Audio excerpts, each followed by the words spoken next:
Gravity. It is a very, very interesting force. It's just powerful enough to notice, but not strong enough to use when it comes to process and automation. Like if you have, yeah, it'll keep water in a tank, but doesn't give you enough head pressure unless you jack the tank up 40, 50, 60 feet in the air.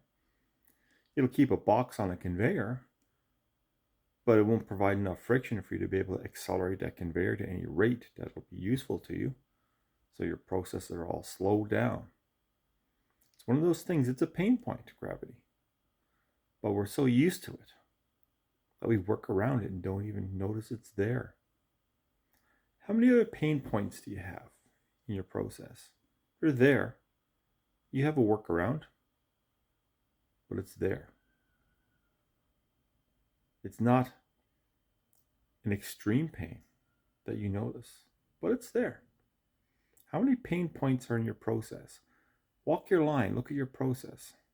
How many places as you go are you going, this could be better, that could be better, we got a problem here, this could be improved? How many bottlenecks do you have that you just tolerate because you assume that's just the way it is? How many things are the way they are just because that's the way they are? And nobody has felt enough acute pain to fix it. Sometimes our pain is just dull and throbbing, but it's there.